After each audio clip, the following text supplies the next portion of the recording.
আমার একজন ঘনিষ্ঠ বন্ধু, তিনি একটা ঢাকা বিশ্ববিদ্যালয়ের পাঠ চুকিয়ে এখন শিক্ষকতায় ঢুকেছেন। একদিন তিনি বাড়ির সামনে একটা বাগানে কাজ করছেন। হঠাৎ করে একজন সফেদ দাড়িওয়ালা অত্যন্ত সুদর্শন ভদ্রলোক লাঠি একটা হাতে নিয়ে গিয়ে হাজির। তো তিনি সালাম দিলেন, দেওয়ার পরে বললেন, বাবা অমুকের বাড়ি কোনটা? বলে এই বাড়িটা অমুকের। সে কি বাড়িতে আছে তুমি জানো? সম্ভবত আছে।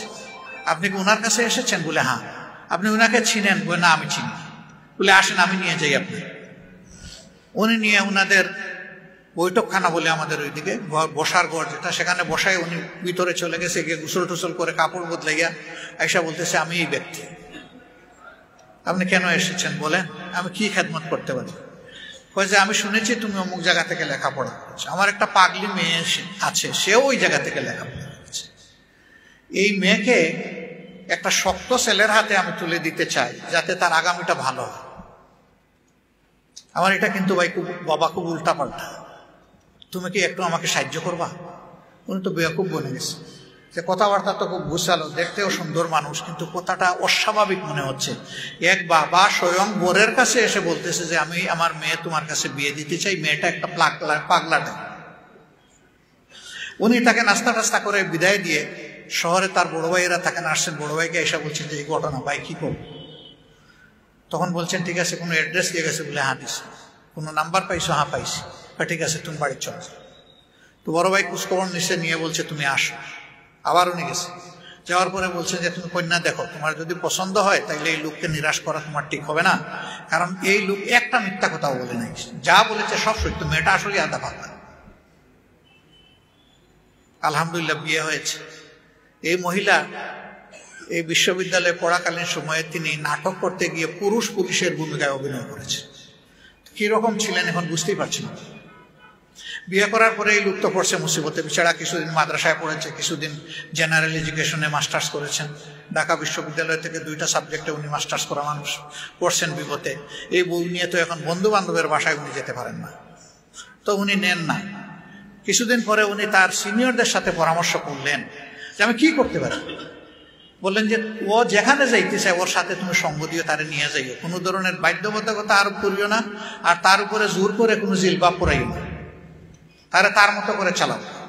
কিছুদিন চলার পরে উনি তো দেখলো যে না ঠিক আছে, একটু নর্মাল হয়ে আসছে। বললো যে এখন কি করবো? বলে যে এখন তোমার দিনী বন্ধু বান্ধবের বাসায় যাও, বেড়াইতে শুরু করো, ওই ড্রেসে, তার ড্রেস পরিবর্তন করাই। তো কিছুদিন যাওয়ার পরে বলে যে যেখানেই যাই মেয়েরা দেখি শালীন পোশাক পরে, আমি যেন কেমন কেমন, আমার একটা তুমি জিলবাব কিনে দাও, একটা চাদর কিনে দাও। তো চাদর কিনে দিচ্ছে। কয়েকদিন পরে বলে যে আদা মুসলমান হয়ে লাভ কি, আমার একটা বুরকাই কিনে দাও। তো দিছে বুরকা কিনে। আলহামদুলিল্লাহ।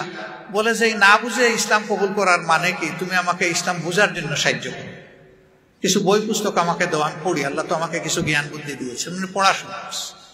সেই মহিলা আলহামদুলিল্লাহ আমার ভাইয়ের 15 দিন আগে রোপণের শপথ গ্রহণ করছে। এবং গুরুত্বপূর্ণ জায়গায় উনি দায়িত্ব পালন করেছেন, এখনো করছেন।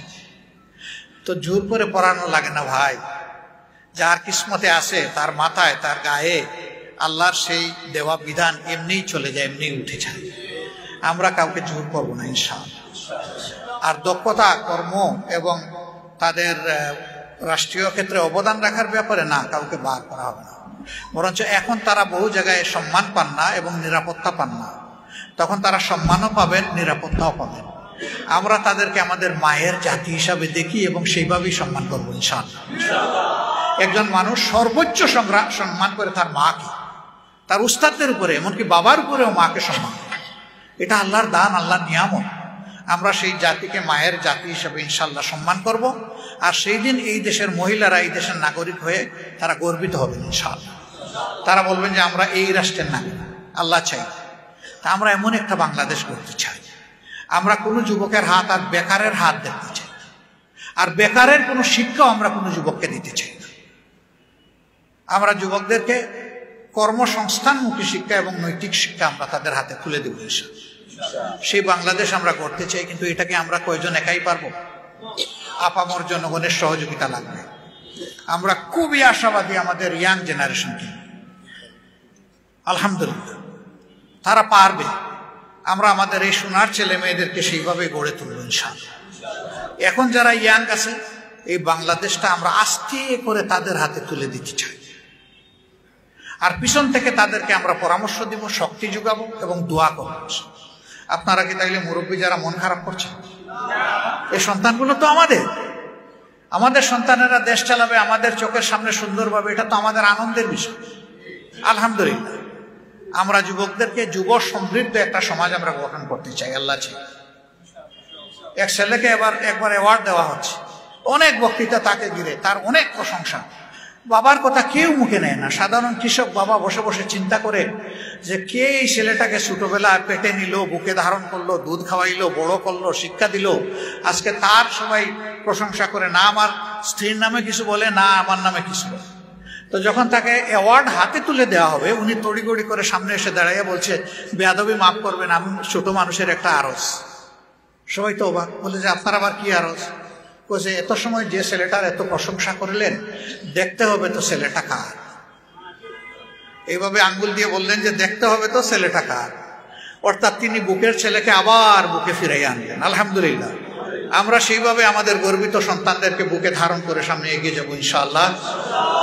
আগামীর সত্যের পথে, ন্যায়ের পথে, কল্যাণের পথে একটা মানবিক সমাজ গঠনের পক্ষে আপনাদের সকলের আবারও দোয়া, ভালোবাসা, সহযোগিতা চেয়ে আমার কথা এখানেই শেষ করছি।